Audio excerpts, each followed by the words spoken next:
Alright, for this first video, we're going to look at equation 1. So, equation 1 is final velocity equals initial velocity plus a times t.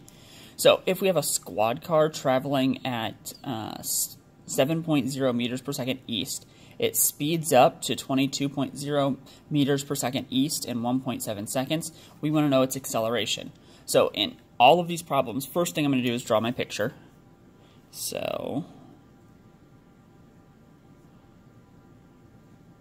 I've got my little squad car with its siren, and it is traveling east, and it takes it 1.7 seconds.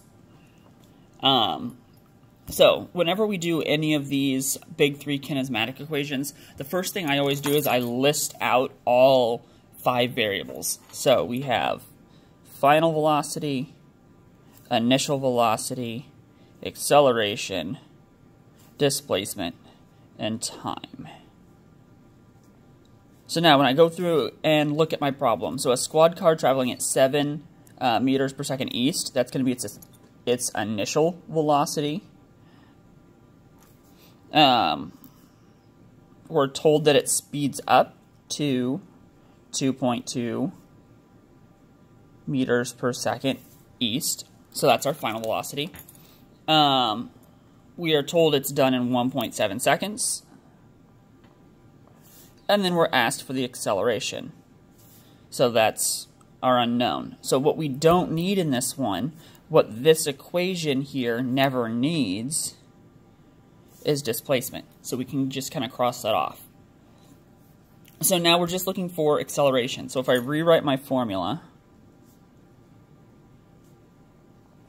I need to rearrange this so it is A equals. So first thing I'm going to do is I'm going to subtract VI over to both sides. So I end up with VF minus VI equals AT. And then I divide both sides by T.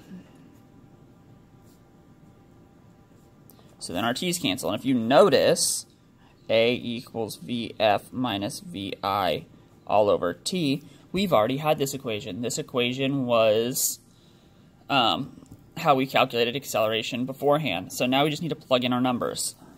So A equals 22 minus 7 all over 1.7. And when you plug this in, you should get A to equal 8.8 meters per second squared east.